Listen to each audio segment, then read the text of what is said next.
Hey guys, this is another episode of Ball Talk. Today I'm just gonna continue talking about the current situation I guess the Warriors are in, as well as give you guys some sort of opinions and thoughts about the current state of the association, as well as the current state of the playoff seeds and the likes. Okay.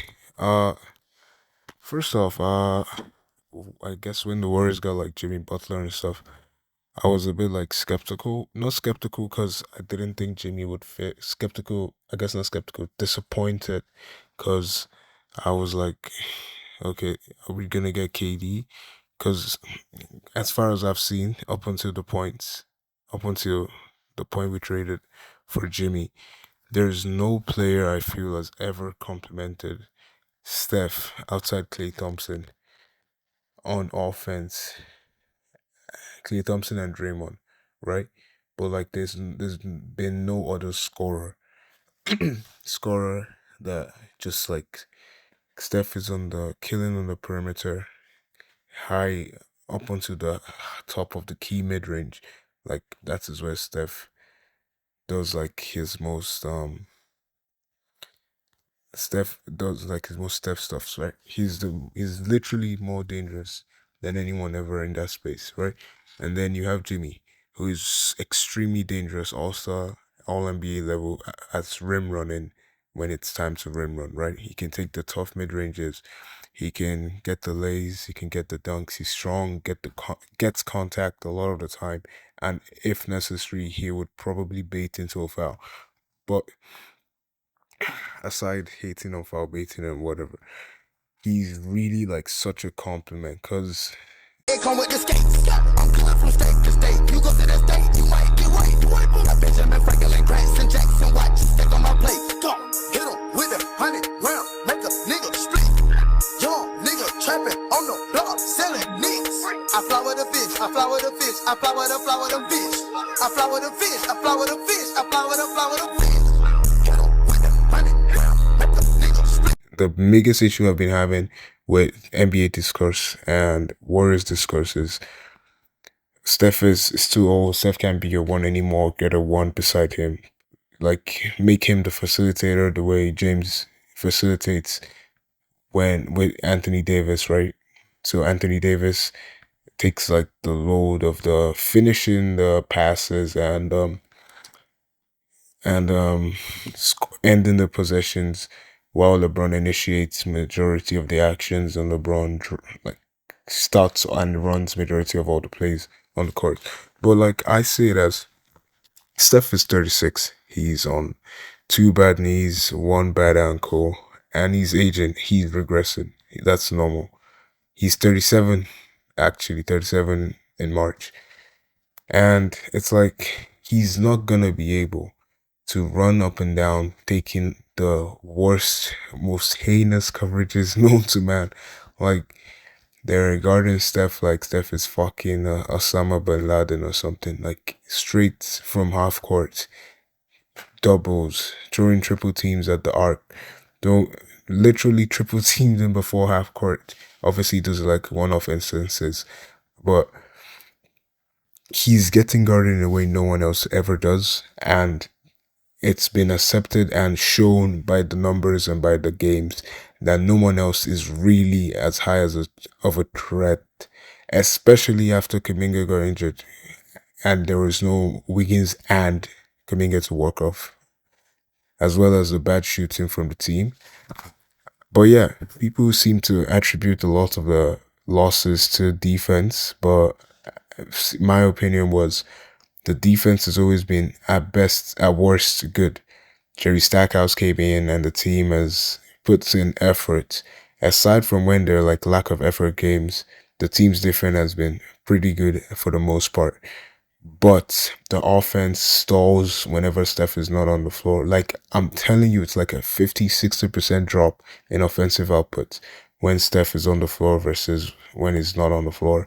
And then so we now have someone that's always going to be on the floor and is known to be able to generate shots and is known to be able to be a threat to create points when Modell is off the floor, and vice versa when Steph and Jimmy are on the floor.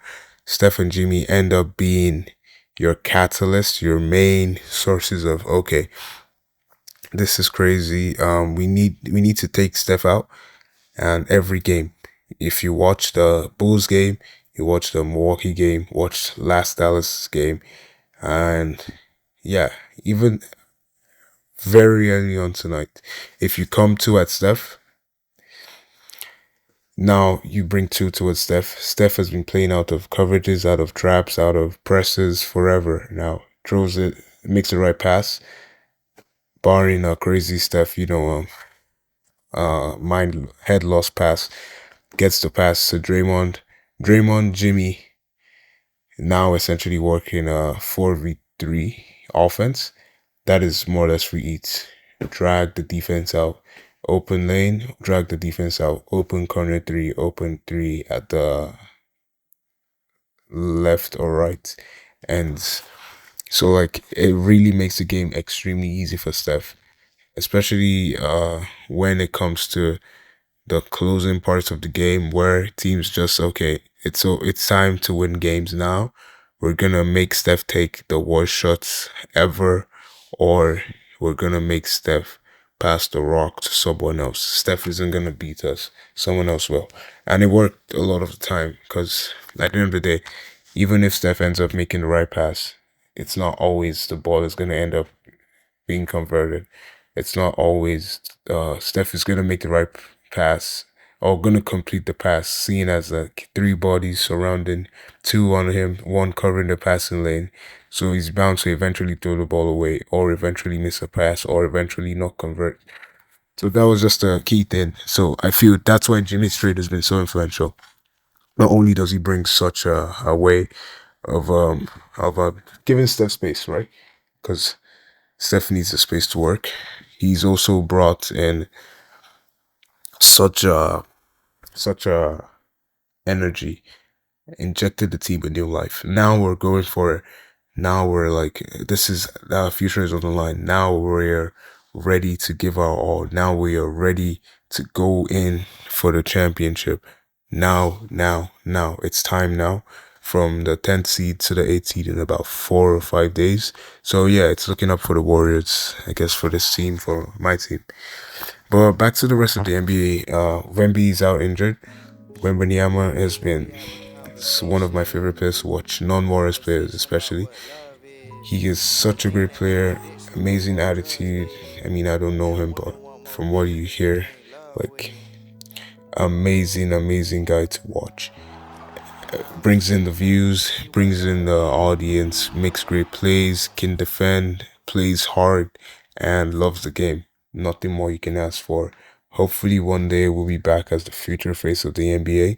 Sad to see him suffer from, I believe, the same issues Chris Bosh suffered from early on in his career also, and forced him into early retirement. But yeah, we hope for the best. We don't wish injuries on anyone over here.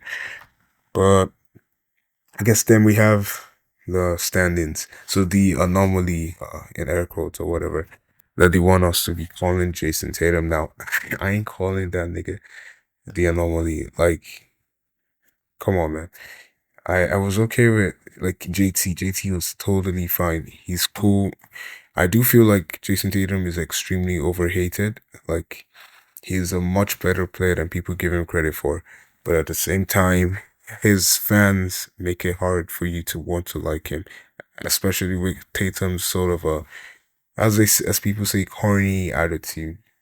But like, it's just he loves what he does, so can't really hate on someone that's happy to be where they are, right? And then we got yeah, the Lakers. So Lakers with Luka Doncic. I already said this. Luka could literally assault me, and I wouldn't trade him. But it seems Luka's a bit iffy. I think the main issue is like Luka's been shook, as Nick Wright said, I believe. He's shook up, his confidence a bit shaky, and he's warming into it. Alongside that, I feel Braun does limit certain parts of players like Luka, not in the sense that Braun drops the ability of players, 'Cause he doesn't have the ability of players. He's actually one of the better floor raisers in NBA history. But for players like Luka that facilitate, that touch the ball, that have extremely high usage, Braun isn't the best fit. Obviously, it's gonna work. It's LeBron James. It's Luka Doncic. The best fit would most likely be someone that can walk off the ball more, that works off the ball more, and gives Luka the avenue to just be Luka. Because Luka has never really been Mr. Efficient, I guess, from the field and from three, but he has been Mr. Volume and Mr. Make Big Shots. So he gets into rhythm now. He knows where he's going now. He has his ways about him. So yeah, that's just the move now is to figure out, okay, LeBron, we're gonna drop your usage a bit. We're gonna ease you out of usage, and then we give Luka the ball to you give Luka the usage. Let Luka be the initiator. Let Luka start all the actions. Let Luka run all the actions, and then we make it easier for you, LeBron. You're 40 years old. So yeah, I think that's your best bet when it comes to utilizing them. Alongside that, we had the All-Star game. Aside maybe a couple, like 10 seconds in the last game, uh like it was garbage.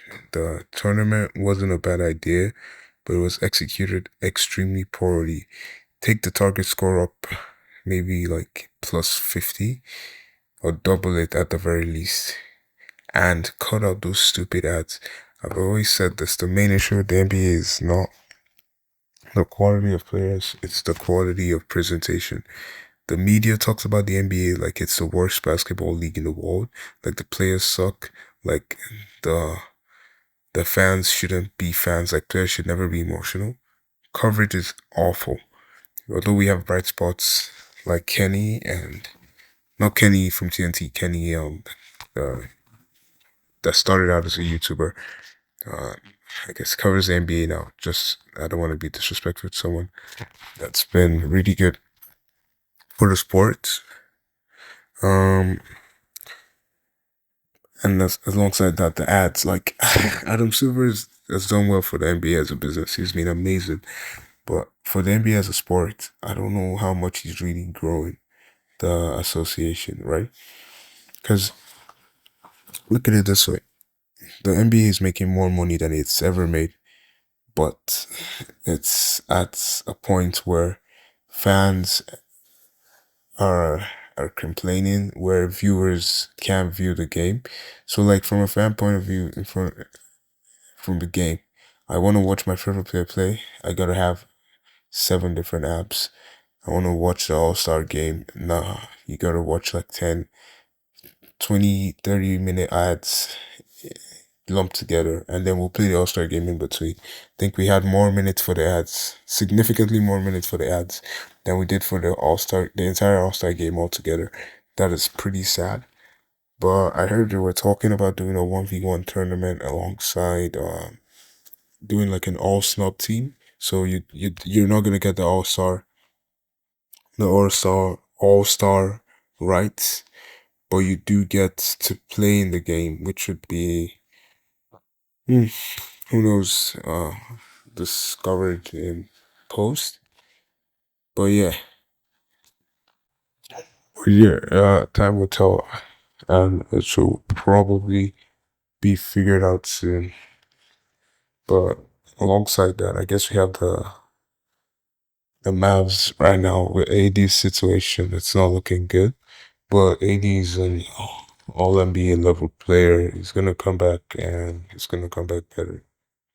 And then finally, just some cool shouts, I guess, because it's pretty short. It's gonna be a pretty short episode. Guess we gotta shout out JJ Redick. In the earlier podcast, I said I wanted him as my coach of the year. He's a real sicko. He knows the game. He loves the game, and people that love the game will eventually succeed at the game because he's obsessed with the game. And then yeah, Kate Cunningham is a huge shout for an amazing player that's finally coming into life. Kudos to Detroit and their 7-game win streak. Cade has always been an amazing player. That's the only reason I don't think he should win the most improved, because I think he's just been a good player and he was always gonna be a good player barring any injuries. He's just growing rather than I guess he's taking a leap in his career, but he's not like jumping up like, but at the same time he's probably gonna make an all NBA team. So that's a level of impact that I've been told to consider. But the award itself, in this current day and age, in this current economy, it's probably best. It probably wouldn't be bad to give the award to someone like Cade. But yeah, it's all good. Thank you guys for listening. And yeah, have a great rest of your week. And goodbye. Don't forget to like and subscribe. Thank you once more for watching.